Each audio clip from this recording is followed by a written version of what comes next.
Good day, sir. Yeah, good afternoon. What is your name and can you tell us a little bit about yourself? My name is Nwogutabo Ben. I'm from Anambra State, and I do business in trade fair as founder. And what is the nature of your business here in Trade Fair Nigeria? Well, I deal on mostly imported goods for caterpillars and Perkins generators. So replacement parts, more or less. Yeah. And that's here we're talking about heavy duty trucks. Absolutely, 100%. Now, at what point did you realize that you want to venture into business? Well, yeah. After school, obviously, I attended Nnamdi Azikiwe University, 2009. After NYC, I worked for a few, I think 2-3 years in Ota, and it wasn't really what I expected in terms of financial inflow. So, and as the Igbo man I am, I had to weigh my options, and I saw business as a viable thing I should go into, even though my dad has been in that line, but which made it easier for me with the advices and all and the rest, financial support obviously. So I opened a small business, which I'll call it, because I'll tag myself as an entrepreneur. So I opened a business here in 2014, 2015, and up until now I'm still here. It's not been bad. It's not been too bad. So how has the journey been so far since you started? Well, just like every other business, ups and downs, challenges here and there, but overall it's not been too bad. For me to be able to be here up until now, it's of course, there have been challenges, but not so bad. Can you tell us some of the challenges you encountered when you were starting up? Well, yeah, in the first challenge I had to go through was coming from a background of school. I am an engineer, and which is very different from what I'm doing presently. So I had to adjust. It took me like a few, I would say maybe a year and a half for me to be able to fully adjust to the system around here. Because when you're dealing with people who who have different mindset and different, it takes time. That was the first major challenge I had to go through. And then the system, you know how the sourcing of markets, your supply chain, freights, transportation, all these things, those are the major challenges I had to go through here. And I believe from the time you started up until now, you've been able to overcome. Yeah, absolutely. I've been able to, like I said, adjusting to the system. Knowing loopholes and knowing how to move and knowing who and who to contact for them to be able to even advise. I have brothers in the market here who advise me on how to go forward. Now, what would having more black businesses mean for the black community or Nigeria as a whole? Absolutely. Having more black businesses is key to development of the African business, even the African, because I have so many friends in diaspora who are looking to come back, but they don't have the know-how or even the courage to. But having more black businesses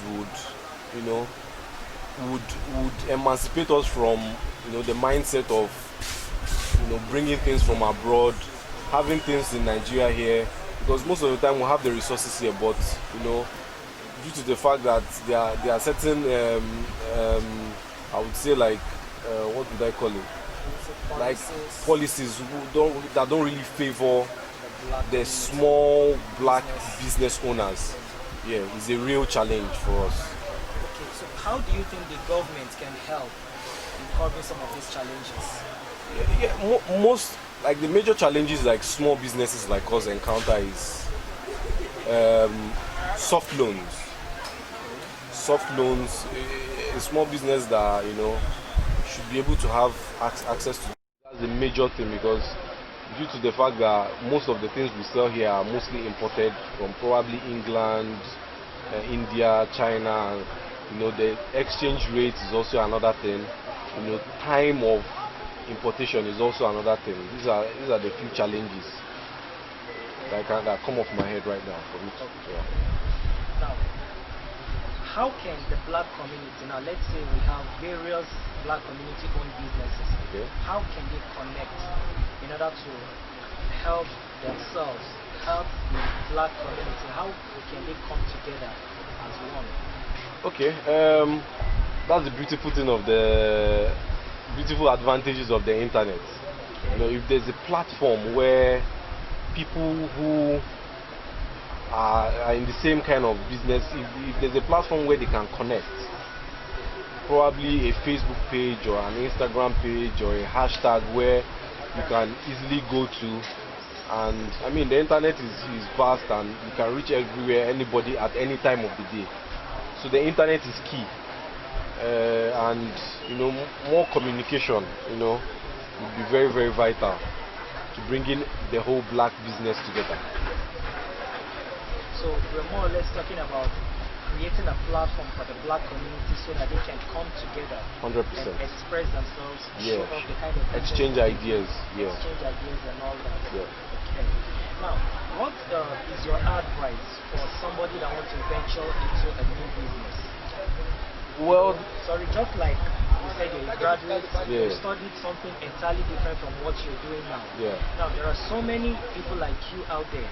They Okay. want to go into a business like you, but they have this fear of starting up, probably because of one or two challenges.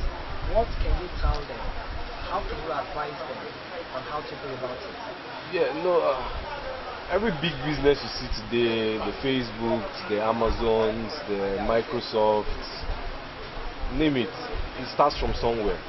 It takes courage. It's never easy. There's no businessman, the Dangotes of today, that will tell you, I started this and it was all. But you just have to make that move. If you don't make a move, it will never come through. So the first thing is having the courage, and when you start, the second thing is discipline. Okay. Absolute discipline. When it comes to spending and when it comes to turnovers. So if you start and it's not favorable for you, never be scared to move or be scared to diversify. Because when you start here and it doesn't, some people find it very difficult, moving or starting something or doing something different from what they are doing initially. So that's just my major advice. And with time, everything comes with time. Hopefully to scale through. Okay, so here we're talking about courage, discipline, Yeah. and also diversification. Yes, 100%. Now, you made a statement earlier that you come from a family of business owners. Yeah. Now, I'm sure you gained your experience probably from the parents and people above you. Now, how do you intend passing such knowledge to generations after you? Yeah. Just like I was impacted on by my parents, mostly my dad, my uncles. Little advices here. If you have challenges, you go to them.